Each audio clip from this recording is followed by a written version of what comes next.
pour célébrer avec vous, avec la cellule genre de l'UADB, la journée internationale des femmes ce 8 mars 2018.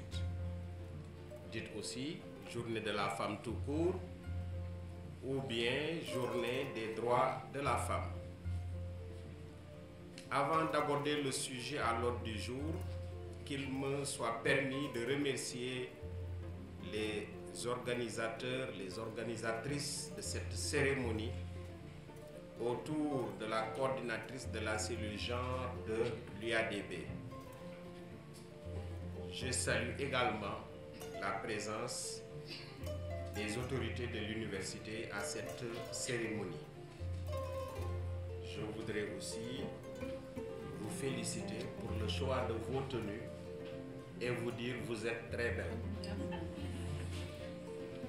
Mesdames, Mesdemoiselles, Messieurs, inspiré par une journée nationale de la femme célébrée en 1909 aux États-Unis d'Amérique, vous savez que c'est suite à la mort de presque 150 femmes qui étaient enfermées dans une usine qui travaillait et que l'usine a pris feu. Et après, malheureusement, elles ont perdu la vie. Il y a eu des soulèvements et décisions de défendre les femmes.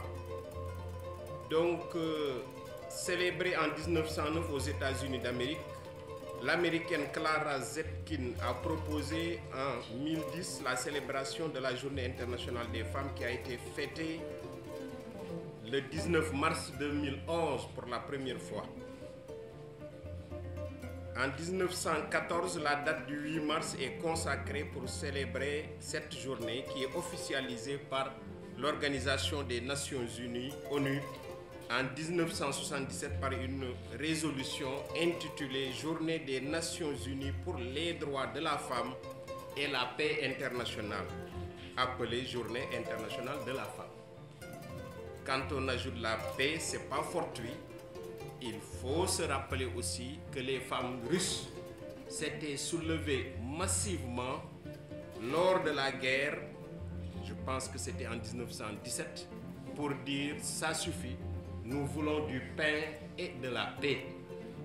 Donc les femmes ont joué un rôle extrêmement important sur la paix dans le monde. De son origine à nos jours, l'objectif de la Journée internationale de la femme reste la lutte pour le respect des droits des femmes et la réduction des inégalités entre les femmes et les hommes.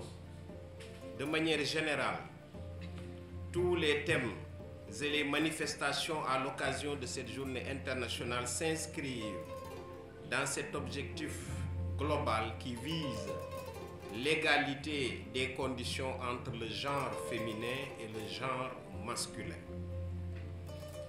Le thème de la Journée internationale des femmes du 8 mars 2018, le thème de cette année donc, est féministe tant qu'il le faudra. Ensemble des idées philosophiques, sociales et politiques et des mouvements soutenant l'amélioration du statut des femmes, le féminisme combat les inégalités entre l'homme et la femme dans les sociétés où les normes et les pratiques sociales contribuent à la domination de l'homme sur la femme. Donc, c'est un combat contre la domination de l'homme sur la femme. En clair, le féminisme vise l'égalité entre l'homme et la femme en termes de droits dans les domaines social, politique et économique. De la Déclaration des droits de la femme et de la citoyenneté écrite par Olympe de Gouges lors de la Révolution française 1789 aux adoptions fracassantes de textes sur la parité dans différents pays en passant par le suffragette en Grande-Bretagne, les revendications sont dans le domaine du droit civique, droit de vote en France par exemple en 1944, droit à l'avortement, droit à la contraception, droit à la sexualité, droit au divorce, droit à l'autorité parentale, droit à la conduite automobile, etc.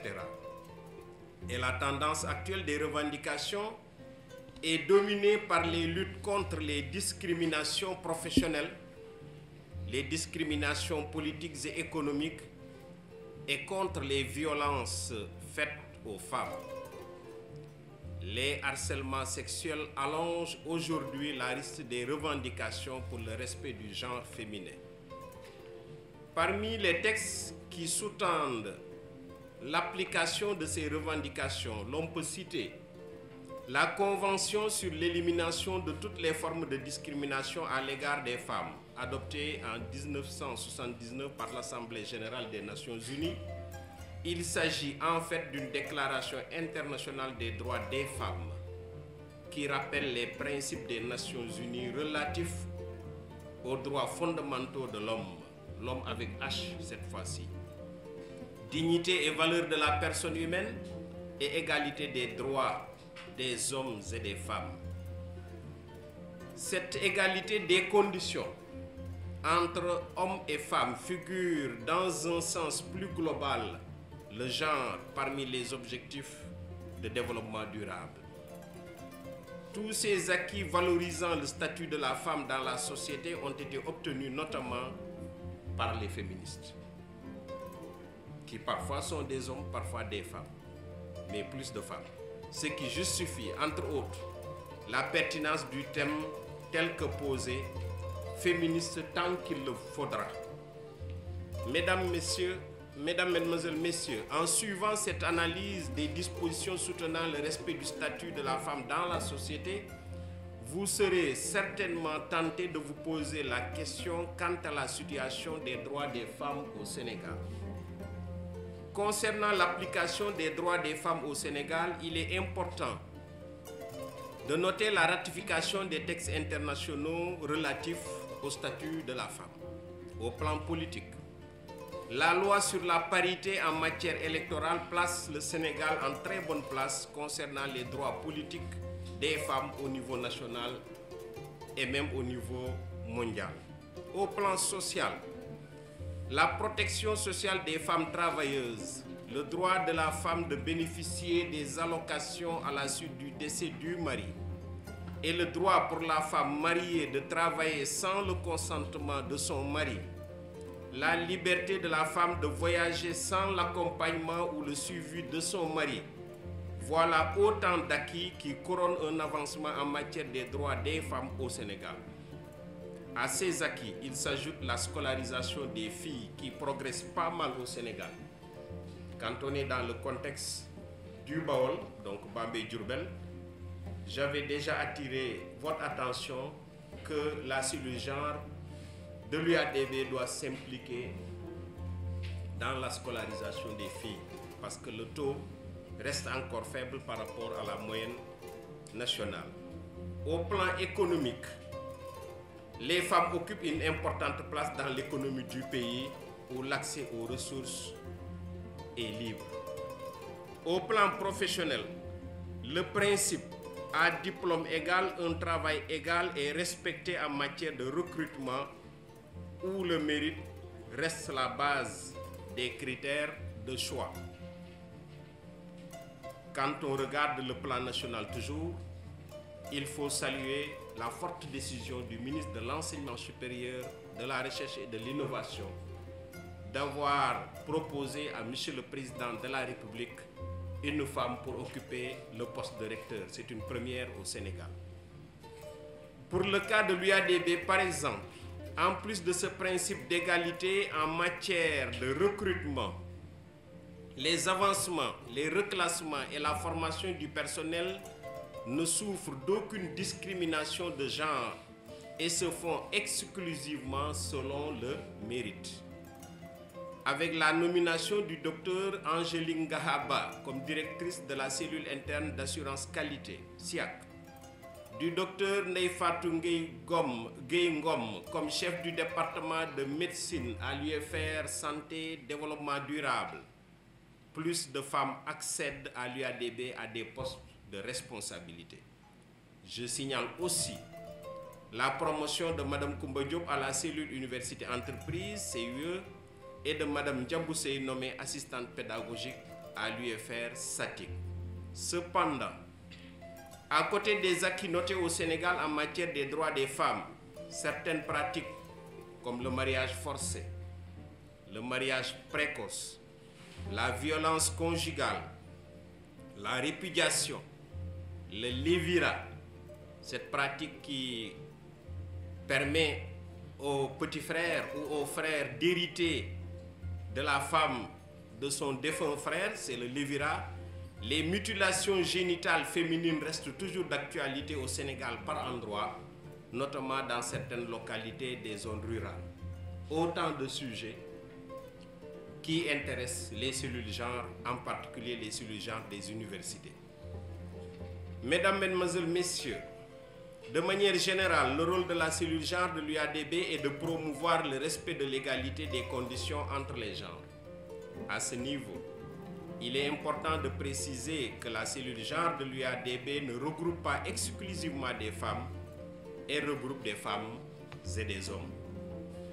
Dans le cadre du service à la communauté, qui est une nouvelle mission de l'université sénégalaise, la cellule genre de l'UADB peut contribuer à l'atteinte des objectifs en matière d'égalité des genres. À ce sujet, je réaffirme ma volonté d'accompagner la cellule genre de l'UADB pour relever ce défi, notamment dans le domaine de la mobilité pour les enseignants-chercheurs et dans le domaine de la formation continue pour le PATS. Pour conclure, je vais vous lire deux citations qui me donnent espoir. Deux citations d'hommes qui croient aux femmes. Première citation, René Barjavel, un écrivain, journaliste français très engagé. René dit, si j'étais Dieu, je recommencerai tout sauf la femme. Louis Aragon, vous le savez, grand écrivain aussi français, qui a souffert de sa non-reconnaissance par son père, qui était pourtant un grand cadre de l'administration française. Louis Aragon donc disait, l'avenir de l'homme est la femme, elle est la couleur de son âme, elle est sa rumeur et son bruit, et sans elle, il n'est qu'un blasphème. Je vous remercie de votre bien aimable attention. À l'entame de mon propos, je me pose des questions suivantes. Quelle histoire pour cette journée du 8 mars? Connaît-elle une signification particulière? Et pourquoi sublimer la femme? Avant d'y apporter des éléments de réponse, permettez-moi de saluer nos remarquables et distingués invités qui rehaussent cette cérémonie de leur présence. Continuez en remerciant Monsieur le recteur de l'UADB, le professeur Lamine Gueye, pour son engagement, puisqu'il nous démontre une fois de plus toute l'importance qu'il accorde au bien-être, au développement et à la promotion de l'éclosion du potentiel de toutes les femmes et les filles de l'université. Celle-ci occupe une place prioritaire dans la politique de gestion qui se matérialise par des actions concrètes allant de la création de la cellule genre au financement des activités de celle-ci, en passant par le conseil avisé et le coaching permanent. Nos sincères remerciements vous aussi à l'endroit de Monsieur le secrétaire général, Monsieur Papa Makhtar Ndiaye, qui nous met toujours à l'honneur en nous témoignant son attachement à travailler dans une dynamique participative pour nous et avec nous. Sachez que votre soutien et votre appui considérable nous émeut grandement. Remercie également messieurs les vice-recteurs, messieurs les membres du cabinet du recteur, messieurs les directeurs du UFR et les directeurs centraux pour le grand intérêt qu'ils accordent aux femmes et aux filles de l'Université Alioune Diop de Bambey. Remercier le personnel d'enseignement et de recherche, le personnel d'appui technique et de service qui nous rendent quotidiennement hommage par leur besoin constant de nous voir réussir tous nos projets. Saluer les étudiants venus nombreux en ce jour particulier pour nous témoigner toute leur estime et leur affection. Enfin, rendre un vibrant hommage aux femmes et aux filles de l'UADB qui d'une part manifeste de grandes qualités de courage, d'endurance, de patience, d'intelligence et de générosité, d'autre part qui s'affirment et se réaffirment car ayant créé leur propre mode de développement personnel et social en phase avec le respect de nos valeurs, notre culture et notre histoire.